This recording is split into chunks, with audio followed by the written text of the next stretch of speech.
Hi, in this video you'll learn how to call instance methods.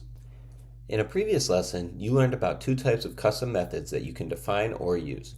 Class methods are methods that belong to the class itself and can be called without creating an instance object of the class. For example, Java's math class has class methods like power, absolute value, and square root that can be called with just the class and method names. No math object required. Instance methods, on the other hand, while also defined in the class, can only be called when using the objects that you create from the class. For example, here's the rectangle class that you've seen in previous lessons. You have the instance variables, constructor, and instance methods. The only difference between the class method definitions and the instance method definitions is that there is no static keyword.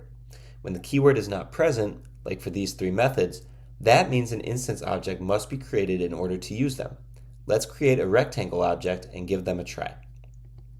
Here you have the main method in a main class on the left, a snippet of the rectangle class on the right with a few of its instance methods, and an output box on the bottom.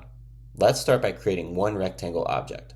Now with this rectangle object available, let's use it to call its calc area method and store the return value in a variable. Since the calc area method returns an int, you'll start by declaring an int variable and set that equal to the instance method call.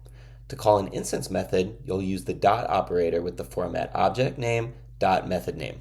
For this case, it would be rect1 dot calc area.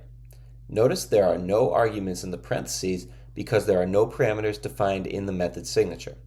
To test the value of this area, you can print out the variable. When run, you get 18. To demonstrate that this process can now be repeated with multiple rectangle objects, let's create a second rectangle object.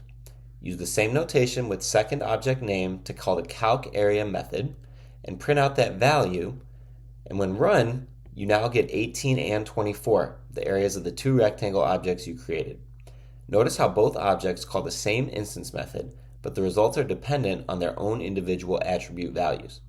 Be careful though, if you do not instantiate an object that has been declared, like here for rect2, you cannot use the instance methods that come with the object. This will result in a null pointer exception error because the program is trying to do a method call on an object that doesn't exist yet. Remember that until an object is created with the constructor, the variable contains a null value. One instance method that you have already been using in previous lessons is the toString method. Remember that it is called automatically when the object variable is printed. Even though it doesn't use the normal object.method notation, it is an instance method because it is object dependent. That is, it can only be automatically called when an object is printed. Now it's your turn to call instance methods in your own programs.